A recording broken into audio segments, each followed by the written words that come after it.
Good afternoon everyone, welcome to civil services study. ये practice set number 245 है, UPPCS के लिए प्रैक्टिस करेंगे। इसमें हम ज्योग्राफी के प्रश्नों पर बड़े बड़े स्टेटमेंट वाले हैं। ठीक है, एक एक प्रश्न में जो है 4 से 5 प्रश्नों को जो है कवर किया गया है बड़े बड़े स्टेटमेंट बनाकर, ताकि कम समय में जो है पूरा टॉपिक को कवर कर लिया जाए। तो चलिए स्टार्ट करते हैं इस सीरीज़ की। आप पेड सीरीज़ प्राप्त कर सकते हो, डिस्क्रिप्शन बॉक्स में नंबर है, उस पर कॉल या व्हाट्सअप करके, जिसमें मिलेंगे आपको फुल टेस्ट। और इस सीरीज़ की प्लेलिस्ट बना रखी है मैंने, डिस्क्रिप्शन बॉक्स में लिंक है उसका, वहाँ पर आप टेस्ट नंबर 1 से लेकर 245 तक पहुँच सकते हैं। तो पहला प्रश्न है, निम्नलिखित कथनों में से कौन सा स्टेटमेंट या कथन जो है वो गलत है। पहला है, 82.5 डिग्री यामोत्तर रेखा उत्तर प्रदेश राज्य के प्रयागराज जिले में नैनी नामक स्थान से होकर गुजरती है, और 0 डिग्री देशांतर रेखा लंदन के ग्रीनविच शहर से होकर गुजरती है। भारतीय मानक समय यानी Indian standard time IST 82.5 degree Greenwich औसत समय यानी GMT से 5 घंटे 30 मिनट पीछे रहता है। और झारखंड की राजधानी रांची जो है वो कर्क रेखा यानी 23.5 डिग्री उत्तरी अक्षांश रेखा पर स्थित है। एक पक्का गलत है इसमें, कौन सा वाला? पहला सही है, दूसरा भी सही है, चौथा भी सही है, ये तीसरा वाला गलत है। ठीक है, जो इंडियन स्टैंडर्ड टाइम है वो GMT से 5 घंटे आगे है। ठीक है, 5 घंटे 30 मिनट आगे है, पीछे नहीं है, सी गलत है। ये नंबर है, इस पर कॉल या व्हाट्सअप आप कर सकते हो। तो भारतीय मानक समय 82.5 डिग्री ग्रीनविच औसत समय यानी GMT से जो है 5 घंटे 30 मिनट आगे है, पीछे नहीं है। क्वेश्चन नंबर 2 पर आ जाइए। निम्नलिखित में से कौन सा स्टेटमेंट गलत है? एक बार फिर से, ग्रेट निकोबार स्थित इंदिरा पॉइंट को पिग्मेलियन के नाम से भी जाना जाता है, और भारतीय महाद्वीप के दक्षिणतम बिंदु कन्याकुमारी को जो है केप ऑफ कोमोरिन भी कहते हैं। ठीक है, और भारत का पूर्वोत्तर राज्य मिजोरम बांग्लादेश से तीनों ओर से घिरा हुआ है, और श्रीलंका जो है भारत से पाक जलडमरू मध्य के द्वारा पृथक होता है। श्रीलंका भारत से पाक स्टेट के द्वारा पृथक होता है, पाक जलडमरू मध्य के द्वारा। ठीक है, ये वाला स्टेटमेंट सही है। भारतीय महाद्वीप के दक्षिणतम बिंदु कन्याकुमारी को जो है केप ऑफ कोमोरिन कहते हैं, ये भी सही है। ठीक है, ग्रेट निकोबार स्थित जो इंदिरा पॉइंट है उसको पिग्मेलियन के नाम से भी जाना जाता है। ठीक है, ये इंदिरा पॉइंट जो है भारत का दक्षिणतम बिंदु है जो डूब चुका है। ठीक है, और जो भारतीय महाद्वीप की बात करें, प्रायद्वीप की बात करें, तो उसका दक्षिणतम बिंदु Kanyakumari, cap of Comorin.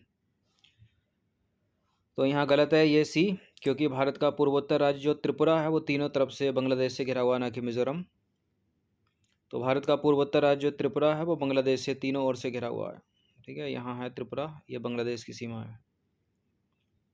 Question number 3 है, निम्नलिखित में से कौन सा स्टेटमेंट सही है इस बार?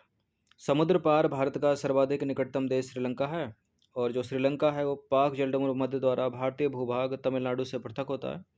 पाक जलडमरू मध्य बंगाल की खाड़ी को गल्फ ऑफ मन्नार से जोड़ता है, ये सभी सही हैं। देखिए, जो स्टेट होते हैं मतलब जलडमरू मध्य होते हैं, वो अलग करते हैं चीज़ों को और जोड़ते भी हैं। तो बिल्कुल समुद्र पार भारत का सर्वाधिक निकटतम देश श्रीलंका सही है, और श्रीलंका पाक जलडमरू मध्य के द्वारा भारतीय भूभाग तमिलनाडु से अलग होता है, ये भी सही है। और पाक जलडमरू मध्य बंगाल की खाड़ी को गल्फ ऑफ मन्नार से जोड़ता है, सारे के सारे करेक्ट हैं, डी है इसका आंसर। तो समुद्र पार भारत का सर्वाधिक निकटतम देश श्रीलंका है, जो पाक जलडमरू मध्य द्वारा भारतीय भूभाग तमिलनाडु से अलग होता है। और जो पाक जलडमरू मध्य है वो बंगाल की खाड़ी को गल्फ ऑफ मन्नार यानी मन्नार की खाड़ी से जोड़ता है। इसका नामकरण जो है तत्कालीन मद्रास प्रेसिडेंसी के गवर्नर यानी उस समय जो थे गवर्नर 1755 से 63 में रॉबर्ट पाक के नाम पर जो है किया गया था। ठीक है, यह है अपना प्यारा भारत, यहाँ है श्रीलंका और यहाँ है पाक स्टेट। ब्रह्मांड की उत्पत्ति से संबंधित सिद्धांत हैं बिग बैंग थ्योरी, महाविस्फोटक सिद्धांत, विस्तारित ब्रह्मांड परिकल्पना। पहला, दूसरा भी, तीसरा भी, चौथा भी। ठीक है, एक ही तो मतलब है सभी का। तो वर्तमान समय में ब्रह्मांड की उत्पत्ति के संबंध में सर्वसामान्य सिद्धांत है बिग बैंग सिद्धांत, या इसको महाविस्फोटक सिद्धांत के नाम से भी जाना जाता है, यानी बिग बैंग थ्योरी, और इसे ही विस्तारित ब्रह्मांड परिकल्पना भी कहा जाता है। तो प्रश्न पूछने के तरीके कुछ भी हो सकते हैं, एग्जामिनर का माइंड है भाई। नंबर 5 पर आ जाइए। निम्नलिखित में से कौन सा सौरमंडल का ग्रह नहीं है?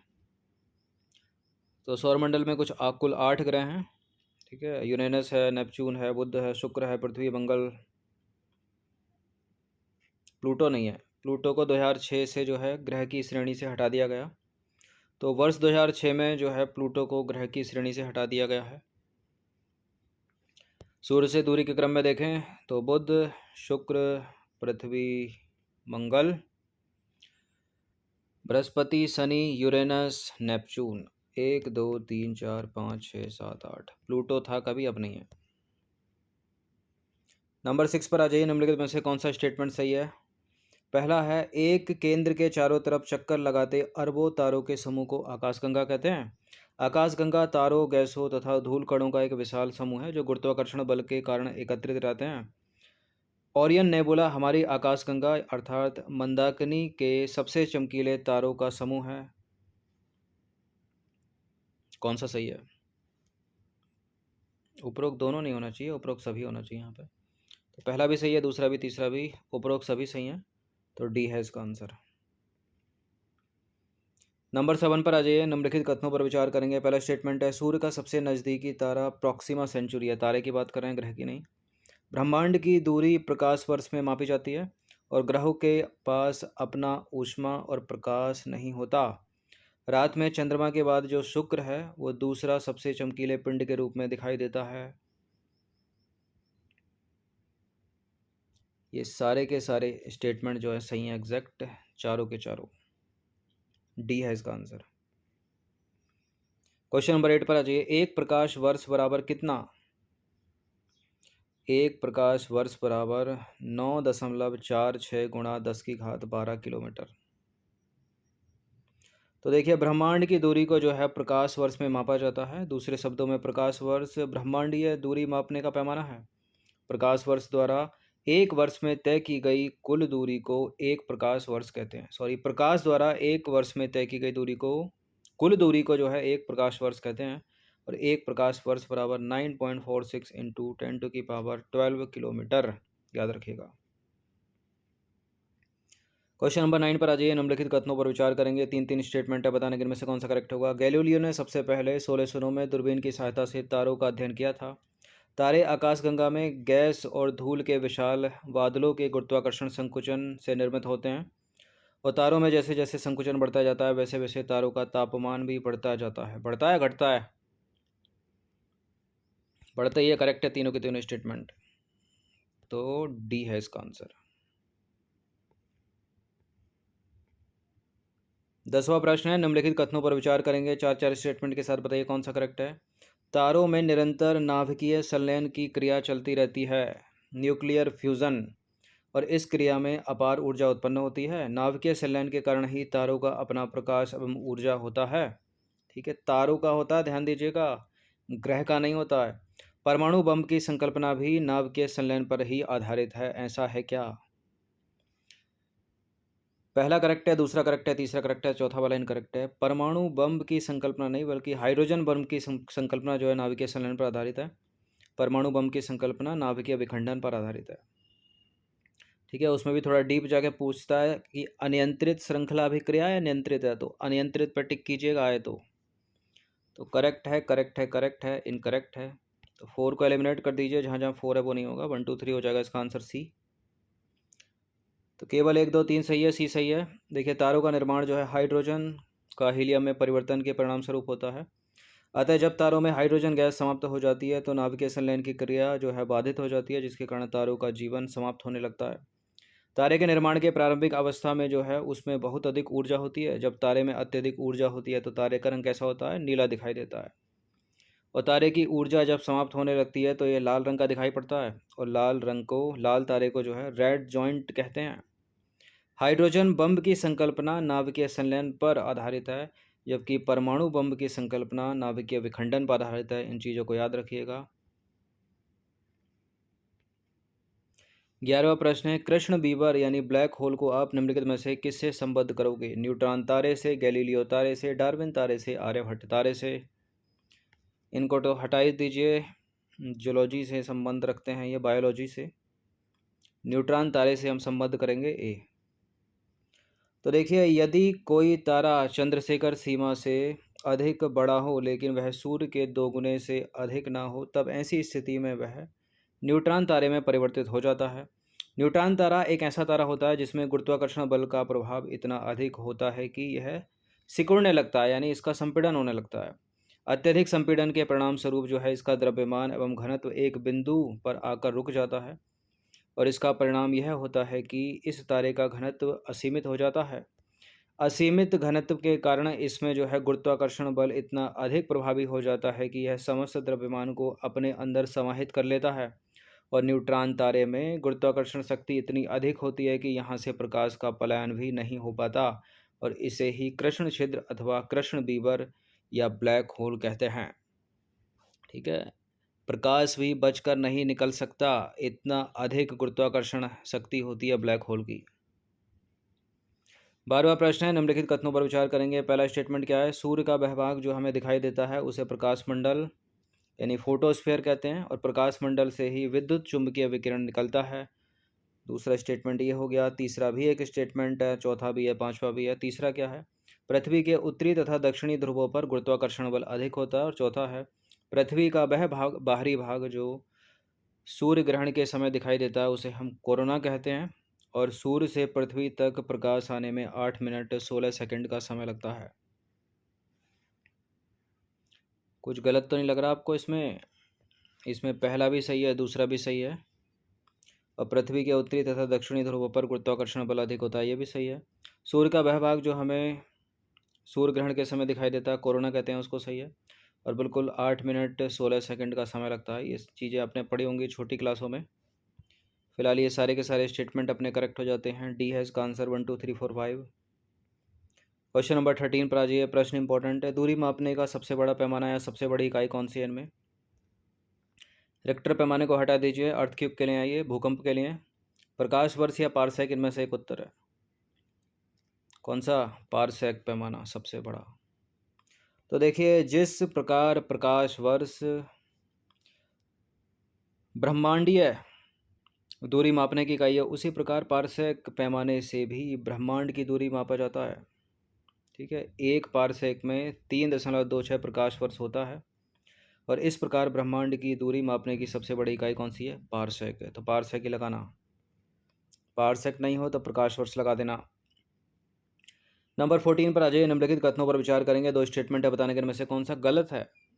ग्रहों का अपना प्रकाश होता है, ऊर्जा होती है, और ग्रह सूर्य के प्रकाश से ऊर्जा उत्पन्न करते हैं, ऊर्जा प्राप्त करते हैं। देखिए, ग्रह नहीं बल्कि तारों का अपना खुद का प्रकाश और ऊर्जा होती है, ग्रहों का नहीं होता। ग्रह तो सूर्य के प्रकाश से या तारों के प्रकाश को जो है परावर्तित करते हैं। जो ग्रह होते हैं वो सूर्य के प्रकाश से ऊर्जा प्राप्त करते हैं। दूसरा वाला सही है, ग्रह सूर्य के प्रकाश से ऊर्जा प्राप्त करते हैं। अपने को गलत ढूंढना है तो पहला गलत है। देखिए, केवल एक गलत है ना, सही थोड़ी ढूंढना है, प्रिंटिंग मिस्टेक है। तो देखिए ध्यान से सुनिएगा, ग्रहों का ना तो अपना कोई प्रकाश होता है, ना ही ऊर्जा होती है उनमें। ग्रह जो है सूर्य के प्रकाश से ही ऊर्जा प्राप्त करते हैं, और पृथ्वी पर सूर्य के प्रकाश के कारण ही जीवन संभव हुआ है। पृथ्वी अब तक की एकमात्र ज्ञात ग्रह है जिस पर जीवन है। पृथ्वी पर विद्यमान समस्त ऊर्जा, चाहे वे किसी भी रूप में क्यों ना हो, उसका एकमात्र स्रोत सूर्य से प्राप्त पृथ्वी तक आने वाली ऊर्जा ही है। क्वेश्चन नंबर 15 पर आ जाइए। निम्नलिखित में से कौन सा जो है वो सही है? आकार के आधार पर सौरमंडल का सबसे बड़ा ग्रह बृहस्पति और सबसे छोटा ग्रह है बुध। पृथ्वी आकार के आधार पर सौरमंडल का 5वां सबसे बड़ा ग्रह है, और शुक्र को पृथ्वी की बहन कहा जाता है, और सूर्य से दूरी के आधार पर सबसे दूर स्थित ग्रह है वरुण यानी नेपच्यून। ठीक है, अरुण होता तो गलत हो जाता। करेक्ट है, करेक्ट है, करेक्ट है, करेक्ट है, सब करेक्ट है। तो इसका आंसर हो जाएगा ऑप्शन नंबर डी, 1 2 3 4 5। 1 2 3 4 तक है ना, तो 4। तो सूर्य के चारों ओर चक्कर लगाने वाले 8 ग्रह हैं, जिनका सूर्य से दूरी के क्रम में देखें हम तो बुध, शुक्र, पृथ्वी, मंगल, बृहस्पति, शनि, अरुण, वरुण यानी यूरेनस, नेपच्यून। प्लूटो हट गया 2006 से। सूर्य से दूरी के आधार पर सबसे दूर स्थित जो ग्रह है वो नेपच्यून है, तथा सबसे नज़दीक है बुध। पृथ्वी सूर्य से तीसरी सबसे नज़दीक ग्रह है। आकार के आधार पर सौरमंडल का सबसे बड़ा ग्रह बृहस्पति, सबसे छोटा हो गया बुध। और देखिए, पृथ्वी आकार के आधार पर सौरमंडल का जो है 5वां सबसे बड़ा ग्रह है। पृथ्वी और शुक्र के आकार में लगभग समानता है, इसलिए शुक्र को पृथ्वी की बहन भी कहा जाता है। सूर्य के समीप स्थित ग्रहों की बात करें तो बुध, शुक्र, पृथ्वी और मंगल जो है भारी पदार्थों से निर्मित है। इन ग्रहों का घनत्व भी अपेक्षाकृत अधिक होता है और ये ग्रह जो है आकार में छोटे होते हैं। शेष बाद के 4 ग्रहों की बात करें तो बृहस्पति, शनि, अरुण और वरुण यानी यूरेनस और नेपच्यून हल्के पदार्थों के बने हैं और इन ग्रहों का घनत्व कम है और यह ग्रह अपेक्षाकृत बड़े हैं और इनको गैसीय प्लैनेट कहा जाता है। सूर्य के समीप स्थित जो ग्रह हैं जैसे कि बुध, शुक्र, पृथ्वी और मंगल ये इनर प्लैनेट हैं और जो दूर स्थित हैं जैसे कि बृहस्पति, शनि, यूरेनस और नेपच्यून या अरुण, वरुण ये आउटर प्लैनेट हैं। सौरमंडल के सभी ग्रहों के पास अपना उपग्रह है, किंतु बुध और शुक्र ऐसे ग्रह हैं जिनके पास अपना कोई भी उपग्रह नहीं है यानी सैटेलाइट नहीं है। पृथ्वी के एकमात्र उपग्रह का नाम चंद्रमा सभी को पता होगा। उपग्रह ऐसे पिंड होते हैं जो ग्रह के चारों ओर जो है परिक्रमा करते हैं। क्लियर? तो यह है अपना सुंदर सा सौरमंडल। नंबर 16 पर आ जाइए। 2 स्टेटमेंट वाला प्रश्न है, बताने कि इनमें से 3 स्टेटमेंट वाला प्रश्न है, बताने कि इनमें से कौन सा करेक्ट होगा। अधिकांश ग्रह पश्चिम से पूर्व दिशा की ओर सूर्य की परिक्रमा करते हैं, जबकि शुक्र और यूरेनस सूर्य की परिक्रमा पूर्व से पश्चिम की ओर करते हैं। ये कई बार पूछा गया है सवाल एग्जाम में कि वो कौन से 2 ग्रह हैं जो सूर्य की परिक्रमा पश्चिम से पूर्व की ओर करते हैं या परिक्रमा करने में विपरीत हैं दूसरे ग्रहों की तुलना में। तो वो हैं शुक्र और अरुण यानी यूरेनस। मंगल ग्रह के पास 2 उपग्रह हैं जिन्हें फोबोस और डिमोस कहते हैं। शनि का सबसे बड़ा उपग्रह टाइटन है। टाइटन शनि का है, शुक्र का है? शनि का ही है, करेक्ट है तीनों के तीनों स्टेटमेंट। डी है इसका आंसर। तो देखिए शनि ग्रह जो है सबसे रहस्यमय विशेषता उसकी है कि उसके चारों तरफ जो है वो वलय है और इसकी संख्या है 7। ठीक है, 7 वलय हैं। शनि के चारों तरफ जो है तस्तरी नुमा वलय धूल कणों से निर्मित हैं और ये शनि के गुरुत्वाकर्षण बल के कारण जो है इसके चारों ओर चक्कर लगाते हैं। नंबर 17 पर आ जाइए। निम्नलिखित कथनों पर विचार करेंगे हम। पहला स्टेटमेंट है सभी ग्रहों का अपना वायुमंडल है किंतु बुध के पास वायुमंडल नहीं है और वायुमंडल के कारण ही पृथ्वी पर जीवन संभव हो सका है और पृथ्वी के वायुमंडल में कार्बन डाइऑक्साइड ही ऐसी गैस है जो धरातल से निकलने वाले दीर्घ तरंगीय विकिरण को अवशोषित कर लेती है, जिसके कारण पृथ्वी पर जीवन के अनुकूल परिस्थितियां बनी रहती हैं। पहले वाले में कुछ गलती तो नहीं लग रही? बुध ही है वो। दूसरा तीसरा सब सही है, डी है इसका आंसर। तो देखिए सभी ग्रहों का अपना वायुमंडल है किंतु बुध के पास वायुमंडल नहीं है। वायुमंडल ना होने के कारण बुध दिन में अत्यधिक गर्म हो जाता है और रातों में अत्यधिक ठंडा हो जाता है। इन असमान दशाओं के कारण बुध पर जीवन कैसे होगा संभव? नंबर 18 पर आ जाइए। निम्नलिखित में से कौन सा स्टेटमेंट सही है? पृथ्वी की परिक्रमण गति के कारण ही दिन रात का छोटा होना बड़ा होना होता है तथा ऋतु परिवर्तन होता है। भूमध्य रेखा पर सदैव 12 घंटे का दिन और 12 घंटे की रात होती है। 21 मार्च और 23 सितंबर को सूर्य की किरणें विषुवत रेखा पर लंबवत पड़ती हैं। तीनों के तीनों स्टेटमेंट सही हैं ये। और चौथा भी एक स्टेटमेंट है कि 21 जून को उत्तरी गोलार्ध में सबसे लंबा दिन होता है, 22 दिसंबर को दक्षिणी गोलार्ध में सबसे लंबा दिन होता है। सही हैं दोनों बातें? सही हैं। तो इसका आंसर हो जाएगा ऑप्शन नंबर डी 1 2 3 4 5। तो देखिए थोड़ा डिटेल में अगर इनको जानें तो पृथ्वी की 2 गतियाँ हैं, कौन कौन सी? घूर्णन गति और परिक्रमण गति। घूर्णन गति को दैनिक गति भी कहते हैं, परिक्रमण गति को वार्षिक गति भी कहते हैं। मतलब खुद भी तो घूम रही है पृथ्वी और परिक्रमा कर रही है घूम घूम के सूर्य के चारों तरफ। देखिए पृथ्वी अपनी अक्ष पर पश्चिम से पूर्व की दिशा में लट्टू के समान घूमती है। ठीक है, वेस्ट टू ईस्ट, इस चीज़ को याद रखिएगा। पृथ्वी अपने अक्ष पर पश्चिम से पूर्व घूमते हुए 23 घंटे 56 मिनट में एक चक्कर पूरा करती है और पृथ्वी के अपने अक्ष पर घूर्णन के कारण घूर्णन को जो है घूमने को घूर्णन गति या दैनिक गति कहते हैं और पृथ्वी के अपने अक्ष पर घूर्णन के कारण ही दिन और रात होता है, इस चीज़ को याद रखिएगा। और पृथ्वी अपने अक्ष पर घूर्णन के साथ साथ एक निश्चित मार्ग पर सूर्य के चारों ओर परिक्रमा करती है। सूर्य के चारों ओर पृथ्वी के इस गति को जो है परिक्रमण गति अथवा पृथ्वी की वार्षिक गति कहते हैं और पृथ्वी के परिक्रमण गति के कारण ही दिन रात का छोटा बड़ा होना और ऋतु परिवर्तन होना होता है, इस चीज़ को भी याद रखिएगा।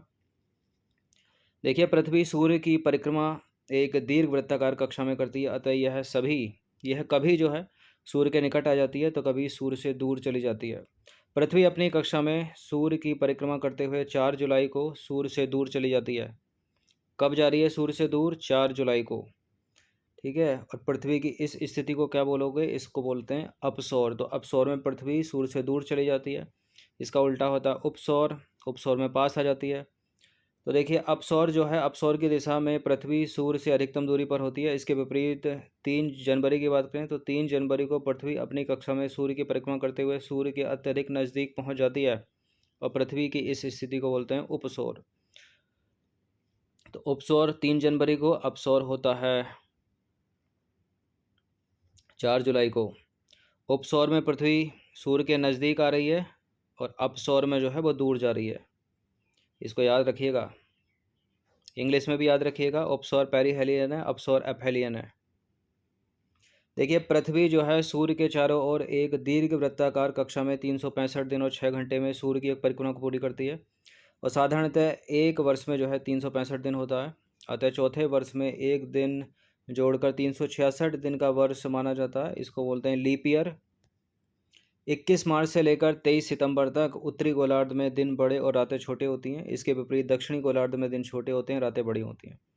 23 सितंबर से लेकर 21 मार्च तक दक्षिणी गोलार्ध में दिन बड़े और रातें छोटी होती हैं, जबकि उत्तरी गोलार्ध में दिन छोटे और रातें बड़ी होती हैं, मतलब उल्टा हो जाता है।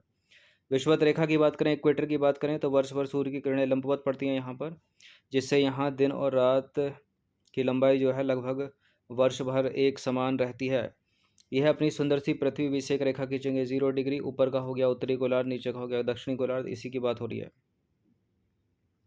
देखिए 21 मार्च और 23 सितंबर को सूर्य की किरणें विषुवत रेखा पर लंबवत पड़ती हैं। जब सूर्य की किरणें 21 मार्च और 23 सितंबर को विषुवत रेखा पर लंबवत चमकती हैं तो पूरे वर्ष में दिन और रात समान होते हैं। 21 जून को सूर्य जो है कर्क रेखा पर लंबवत चमकता है और इसी कारण उत्तरी गोलार्ध में सबसे लंबा दिन और रातें जो हैं छोटी होती हैं। इसके विपरीत 22 दिसंबर को सूर्य मकर रेखा पर यानी ट्रॉपिक ऑफ कैप्रिकॉन, यह है ट्रॉपिक ऑफ कैंसर, 23.5 डिग्री उत्तरी अक्षांश रेखा, 23.5 डिग्री दक्षिणी अक्षांश रेखा। इस स्थिति को मकर संक्रांति अथवा शीत ऐनात कहते हैं और इस समय दक्षिणी गोलार्ध में दिन की अवधि होती है बड़ी और रातें होती हैं छोटी। देखिए पृथ्वी ना सिर्फ अपने अक्ष पर घूमती है बल्कि सूर्य के चारों ओर परिक्रमा भी करती है, जैसे कि आपको पता चल गया होगा। अतः सूर्य के सापेक्ष पृथ्वी की परिस्थितियां जो हैं वो बदलती रहती हैं। पृथ्वी के परिक्रमण में 4 स्थितियां आती हैं जिनसे ऋतुओं में परिवर्तन होता है। नंबर 19 पर आ जाइए। पृथ्वी पर ज्वार भाटा लाने में अत्यधिक प्रभावी है सूर्य का गुरुत्वाकर्षण बल, चंद्रमा का गुरुत्वाकर्षण बल। अत्यधिक प्रभावी की बात हो रही है, प्रभावी की नहीं बात हो रही है। एक उत्तर होगा फिर तो इसका। प्रश्न को समझना, उसके बाद ही उत्तर देना, कुछ ठहरना कुछ सेकंड। तो सूर्य का गुरुत्वाकर्षण बल से कहीं ज़्यादा चंद्रमा का गुरुत्वाकर्षण बल जो है वो पृथ्वी पर ज्वार भाटा लाने में अधिक प्रभावी होता है। दूसरा सही है, टाइड बोलते हैं इनको। तो देखिए ये छोटी क्लासों में आपने पढ़ा होगा, महासागरीय जल के ऊपर उठने तथा नीचे गिरने को ज्वार भाटा कहते हैं। महासागरीय जल के ऊपर उठने की क्रिया को ज्वार तथा महासागरीय जल के नीचे गिरने या उतरने की क्रिया को जो है भाटा कहते हैं। यह प्रक्रिया सूर्य और चंद्रमा की आकर्षण शक्ति अर्थात गुरुत्वाकर्षण बल के कारण महासागरों में घटित होती है। देखिए सूर्य की अपेक्षा चंद्रमा पृथ्वी के सबसे नज़दीक है, ठीक है, जिसके कारण चंद्रमा का गुरुत्वाकर्षण बल ज्वार उत्पन्न करने में सूर्य के गुरुत्वाकर्षण बल से अधिक प्रभावी होता है। तो दूसरा सही है। ज्वार पृथ्वी पर एक ही समय में 2 स्थानों पर उत्पन्न होता है। एक ज्वार चंद्रमा के सामने वाले भाग पर तथा दूसरा ज्वार इसके ठीक विपरीत वाले भाग पर जो है उत्पन्न होता है।